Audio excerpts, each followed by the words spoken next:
Donc, la deuxième présentation va se porter sur l'indice de masse ventriculaire gauche, mesuré par scintigraphie. Donc, on a essayé de faire une étude de corrélation avec l'échographie de dimension. Donc, l'indice de masse ventriculaire gauche a une valeur pronostique de mortalité chez les patients présentant une coronaropathie stable, même lorsque la fraction d'éjection est normale. Donc, on parle toujours de fraction d'éjection normale pour éliminer, parce que c'est des études pronostiques, pour éliminer un facteur pronostique important et regarder que l'essentiel qu'on cherche. Donc, sur cette étude tirée de l'étude Heart and Soul, donc, on a pu conclure que l'élévation de l'indice de masse VG était associée indépendamment à une mortalité plus élevée et d'arythmie. On peut voir sur la courbe de Kaplan-Meier de survie que les patients présentant un indice de masse ventriculaire gauche élevé, supérieur à 95 chez les femmes et 115 grammes par mètre carré chez les hommes. Donc, c'est des patients qui ont une survie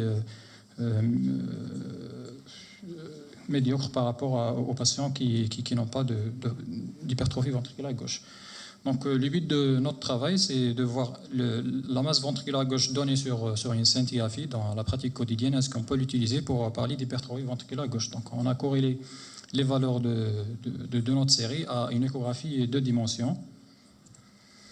Donc, il y avait 50 patients qui ont été choisis au hasard, qui ont été orientés vers notre service entre juillet 2018 et janvier 2019 pour une scintigraphie. Et tous les patients ont eu une échographie en mode M la même semaine. Il n'y avait pas de décalage entre les deux examens. Donc, il y avait 26 hommes et 24 femmes avec un âge moyen de 63 ans, plus ou moins 11 ans. C'est une population qui n'est pas très jeune. Donc, le protocole de scinti utilisé, c'était un stress-repos, bien stress seul, c'est l'examen de stress normal, gated stress SESTA-MIBI. Donc, 32 patients avaient un examen normal. Il y avait 8 infarctus du myocarde, 5 ischémies et 5 cardiomyopathies dilatées.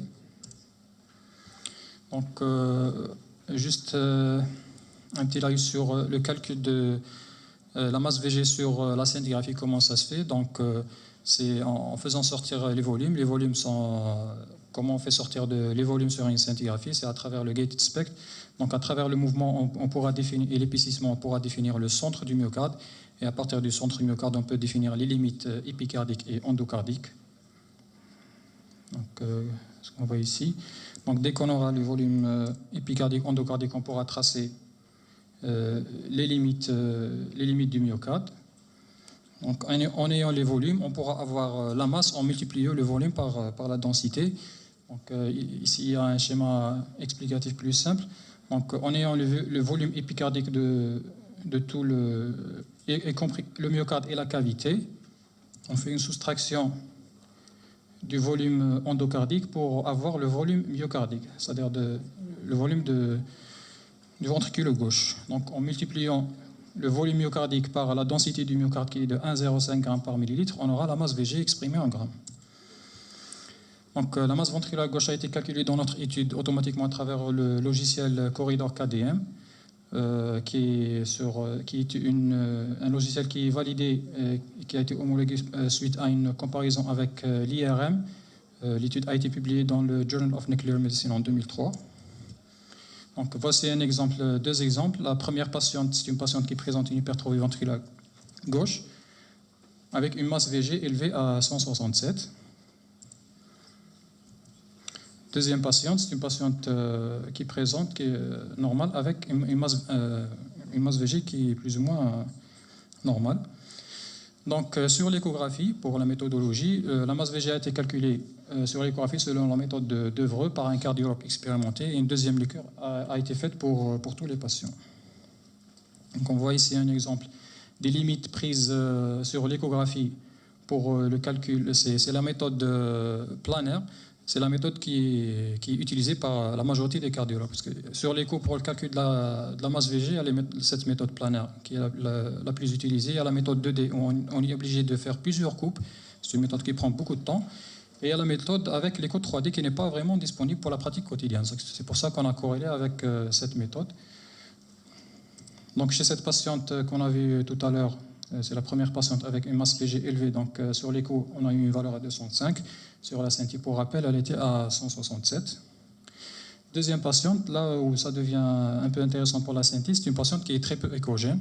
Donc, on voit ici pour la définition des limites, le cardiologue peine, il doit faire plusieurs calculs pour faire ressortir une valeur de masse VG qui correspond plus à la réalité. Donc, pour la première valeur, le cardiologue a eu une valeur à 262, alors que c'est une patiente qui est supposée ne pas avoir d'hypertrophie ventriculaire gauche. Donc, on voit ici sur le worksheet de l'échographe qu'il y avait plusieurs tentatives plusieurs calculs, parce que c'est une patiente qui est très peu échogène. Et dans notre série, on a rencontré quelques cas de ces patients qui sont peu échogènes et qui posent problème pour le cardiologue dans la pratique quotidienne pour le calcul de la masse VG. Donc le dernier chiffre retenu était de 139, qui correspond plus à ce qui a été retrouvé sur la scintille à 93, alors que la première valeur était à 200 et quelques. Donc l'indice de masse ventriculaire gauche est calculé en divisant la masse ventriculaire gauche sur la surface corporelle. Et l'indice est exprimé en grammes par mètre carré. Donc pour notre étude, la valeur moyenne de l'indice masse ventriculaire gauche calculée sur la scintille était légèrement inférieure à celle de l'écho. Donc on a eu une moyenne sur la scintille à 71, plus ou moins 15 grammes par mètre carré, et sur l'écho à 78, plus ou moins 16 grammes par mètre carré respectivement. Donc la même observation a été décrite sur des études précédentes, par exemple sur cette étude réalisée par une équipe japonaise, et il y avait toujours la valeur de la scintille la valeur moyenne de la scintille était inférieure à celle de l'écho. Donc cette différence pourrait être expliquée soit par les limites prises, que ce soit en échographie ou bien en scintigraphie. Elle pourrait être expliquée aussi par l'effet de volume partiel, ou bien par l'existence d'anomalies perfusionnelles. C'est-à-dire si on a un patient qui a un infarctus du myocarde, c'est normal que la masse VG sera sur la scintille plus basse que sur l'écho. Donc la différence dans notre étude, elle était de 7 grammes par mètre carré, avec un P significatif. Donc une autre explication pour cette différence, c'est que probablement que l'écho 2D surestime la masse VG. Ceci a été signalé sur une étude comparant la mesure de la masse VG en comparant l'écho 2D, l'écho 3D et l'IRM qui est la méthode de référence, et qui a retrouvé que la valeur moyenne retrouvée en écho 2D, elle était de 180, alors que sur l'IRM, la valeur moyenne, elle est de 135. Donc déjà, entre écho 2D et IRM, l'écho donne des valeurs plus élevées. Mais c'est variable selon les études, la différence entre l'écho et l'IRM. Donc un test de corrélation a été réalisé dans notre étude entre scintille et écho. Une corrélation significative a été retrouvée avec un indice de Pearson à 0,68. Donc une courbe de régression linéaire a été tracée, ainsi que la répartition de Bland-Altman avec les deux standards, deux déviations standards. On voit que presque les résultats sont comparables en comparaison avec l'étude de l'équipe japonaise. Donc le coefficient de corrélation dans notre étude était aussi similaire à une autre étude qui a comparé la scintille avec l'écho 3D. Et ils ont retrouvé un indice de corrélation à 0,63 avec une différence qui revient toujours à 7 grammes. Donc après avoir obtenu l'indice de masse ventriculaire gauche sur la scintille, et vu qu'il existe une différence entre scintille et écho qui est de 7 grammes par mètre carré, on se pose la question, quelle limite va-t-on utiliser pour parler d'hypertrophie ventriculaire gauche? Donc sur ce papier de recommandation de l'American Society of Cardiology publié en 2015, les auteurs citent les différentes études sur lesquelles ils se sont basés pour définir les limites de l'indice de masse ventriculaire gauche pour parler d'hypertrophie ventriculaire gauche, et on voit que dans les différentes études, les limites qui ont été retenues sont vraiment variables, qui varient de 53 jusqu'à 200. Donc actuellement, il existe des recommandations qui sont de 95 pour les femmes et 115 pour les hommes, qui sont pondérées par la surface corporelle, mais les cardiologues parlent de probabilité de revoir ces valeurs à la baisse prochainement. Donc on voit ici aussi les limites de la deuxième méthode de l'écho 2D. Cette méthode nécessite plus de temps parce que le cardiologue doit faire beaucoup de coupes, plusieurs coupes pour pouvoir calculer la masse VG. Et on voit que ça donne, on a des limites plus bas que ceux de l'écho en mode M.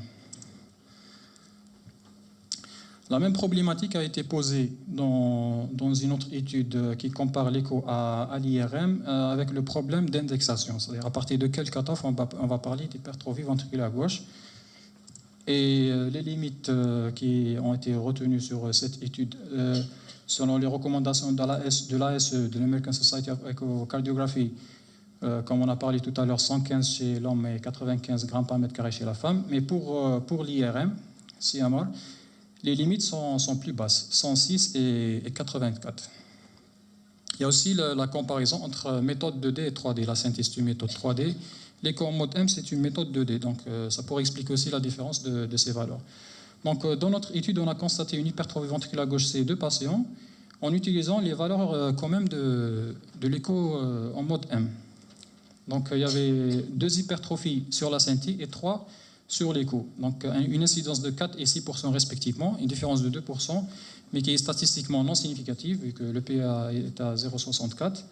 La patiente qui présentait une discordance entre la synthèse et l'écho présentait une hypertrophie excentrique avec un aspect hétérogène du cœur qui pourrait être source de cette différence.